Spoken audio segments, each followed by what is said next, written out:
আসসালামু আলাইকুম। আমি নাইম, দক্ষিণ কোরিয়া থেকে। দর্শক, গতকালকে রাতেই আপনাদেরকে আমি নিজেও নিউজটা দিয়েছিলাম। ইতিমধ্যে সকলেই জানেন যে আমাদের এই কোটা সংস্কার আন্দোলনের প্ল্যাটফর্ম বৈষম্য বিরোধী ছাত্র আন্দোলনের প্রধান ৩ সমন্বয়ক ঢাকা বিশ্ববিদ্যালয়ের ছাত্র নাহিদ ইসলাম, আসিফ মাহমুদ এবং আবু বকর মজুমদার দ্বিতীয়বারের মতন তারা গুম হয়েছিল।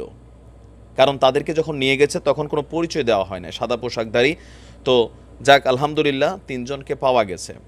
এই ৩ জন এই মুহূর্তে আমরা যতটুকু তাদের কোনো ব্রিফিং বা ভিডিও ফুটেজ এখনও পাই নাই, বাট যেহেতু আমাদের একটা অথেন্টিক জায়গা থেকে তথ্যটা আসছে যে তাদেরকে খুঁজে পাওয়া গেছে। এটা কে বলছে? খোদ ডিবির যিনি প্রধান আছেন হারুন ভাই, তিনি আপনার বলছেন যে ২৬শে জুলাই বিকালে রাজধানীর গণস্বাস্থ্য কেন্দ্র থেকে চিকিৎসাধীন অবস্থায় এই ৩ জনকে আটক করার যে বিষয়টা, সেটা আসলে আটক করার না। ডিবি হারুন ভাই আবার বলছেন অন্য কথা। তবে একদিকে আমি মনে করি এটা এখন ঠিকই আছে, এই পদক্ষেপটা রাইট নাও ঠিক আছে, যদি মানে তিনি যেটা বলছেন এটাই হয়ে থাকে। তো তিনি কি বললেন যে হঠাৎ করে বলে ভাই আপনি হারুনের পক্ষে কথা বলতেছেন না? হারুন ভাইয়ের বক্তব্য হচ্ছে যে রাত ১১টার দিকে ঢাকা মহানগর পুলিশের অতিরিক্ত কমিশনার ডিবি প্রধান হারুন বলছেন তাদেরকে আটক করা হয়নি, নিরাপত্তার স্বার্থে তাদেরকে ডিবি কার্যালয়ে আনা হয়েছে। আমিও মনে করি এই ৩টা ছাত্রের আলাদা প্রটোকল দরকার। কারণ বাংলাদেশে হয় কি, যে কোনো ঘটনায় যখন রাজনীতি ঢুকা যায়, আবার ধরেন এটা নিয়ে নানান ধরনের কাহিনী তৈরি হয়। তো এই ৩ জনের যে কোনো একজন যদি মারা যায় তাহলে সারা বাংলাদেশের পরিস্থিতি কিন্তু আবার আউলে যাবে, তাই না? তো স্বাভাবিক তাদের নিরাপত্তার ইস্যুটা সরকারের কাছেও খুবই গুরুত্বপূর্ণ হওয়া উচিত বলে আমি মনে করি।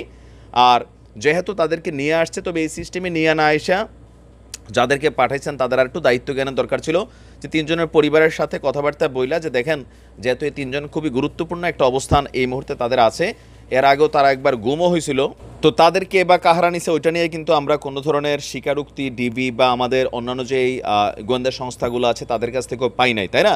তো সেই ক্ষেত্রে তাদের নিরাপত্তা ইস্যুটা যেহেতু খুবই গুরুত্বপূর্ণ, তাদের পরিবারের কাছে বইলা যদি আনতো তাহলে বিষয়টা আরও সুন্দর হইতো।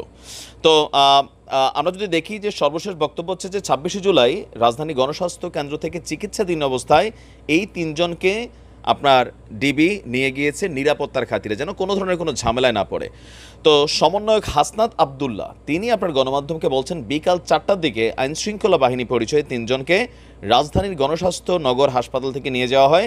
এর আগে বিকেলে আসিফ মাহমুদ একটা বার্তা পাঠিয়েছিলেন।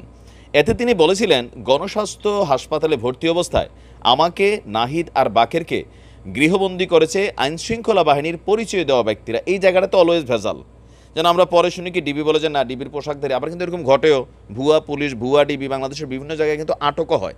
এখন ওইগুলো হচ্ছে এক ধরনের চুরি বাটফারি ঘটনা, কিন্তু একটা মানুষকে গুম করে ফেলা, এগুলোতে কিন্তু আসলে এই বিষয়টা একটা বড় মেজর আকার ধারণ করে। তো বলা হচ্ছে যে তার মেসেজ এটা ছিল যে ওয়ার্ডের সামনে হাসপাতাল অবস্থান নিয়েছে তারা, আমাদের সব ধরনের কমিউনিকেশন বন্ধ করে রাখা হয়েছে, চিকিৎসা নিতে এসেও বিড়ম্বনার শিকার হতে হচ্ছে। এর আগে আব্দুল হান্নান মাসুদ বলছেন যে বৈষম্য বিরোধী ছাত্র আন্দোলনের পক্ষ থেকে সমন্বয়ক টিমের একটি প্রতিনিধি দল উত্তরা বাংলাদেশ মেডিকেল থেকে শুক্রবার ৪:৫০ বিভিন্ন হাসপাতালে আহত শিক্ষার্থীদের দেখার জন্য পরিদর্শন করার কথা জানান। এরপর সর্বশেষ সোহরাওয়ার্দী মেডিকেল কলেজ হাসপাতাল পরিদর্শন শেষে তারা পরবর্তী কর্মসূচি নিয়ে সংবাদ সম্মেলন করেন। তবে সন্ধ্যা ৭:৩০টার দিকে তারা বলেন যে আমরা মানসিক ট্রমায় আছি, আমাদের নিরাপত্তা নিয়ে বাজে অবস্থায় আছি, আমাদের সংবাদ সম্মেলন করতে না দেওয়ার চেষ্টা হচ্ছে, আমরা নিজেদের নিরাপত্তা নিয়েই বের হতে হবে, আমরা উত্তরায় আছি। আর আচ্ছা, যাই হোক, আমরা দেখছি যে সব মিলিয়ে এখন ডিবি হারুন ভাইয়ের বক্তব্যটা যে এই মুহূর্তে এই ছাত্রগুলোর সাথে যে কোনো কিছু ঘটতে পারে। সো সেই ক্ষেত্রে রাষ্ট্র মনে করছে বা গোয়েন্দা বাহিনী মনে করছে যে তাদের নিরাপত্তা দেওয়া দরকার, সুতরাং তারা ডিবির হেফাজতে থাকবে। এখন হেফাজতে কি কারাগারে থাকবে, নাকি ডিবি অফিসেই থাকবে, নাকি তাদের পরিবারের সাথে তাদেরকে পাঠাইয়া সেখানে আলাদা কোনো সিকিউরিটি লেয়ার তৈরি করা হবে, আই ডোন্ট নো। বাট এখন পর্যন্ত এতটুকু আমরা বক্তব্য পাইলাম। হারুন ভাই বলল যে গতকালকে রাত ১১টায় তিনি মুখ খুললেন যে হ্যাঁ, এদেরকে নিরাপত্তা ইস্যু আছে, সামহাও যে কোনো একটা ঘটনা ঘটতে পারে, পরে সেটা নিয়ে রাষ্ট্রের মধ্যে আরেকটা বিশৃঙ্খল পরিস্থিতি তৈরি হবে। দ্যাটস ওয়াই গোয়েন্দা তারা তাদের নিরাপত্তার খাতিরে নিজেদের হেফাজতে এনে রাখছে।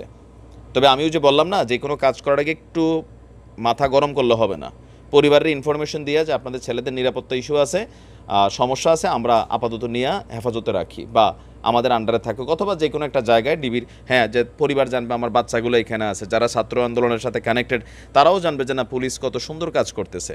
কিন্তু এই কাজটাই উল্টা, ইনফরমেশন ছাড়া যখন কইরা আসছে তখন গুমের ইস্যু আসছে, নিখোঁজের ইস্যু আসছে।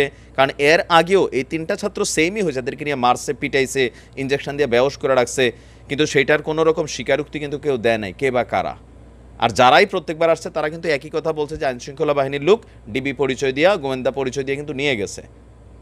তো সামনে থেকে এরকম কোনো কাজ করতে গেলে আমার মনে হয় যে একটু বুঝে শুনে করা উচিত, বা সুন্দরভাবে গোছালোভাবে করা উচিত, তাহলে আর কোনো রকম বিভ্রান্তি ছড়াবে না।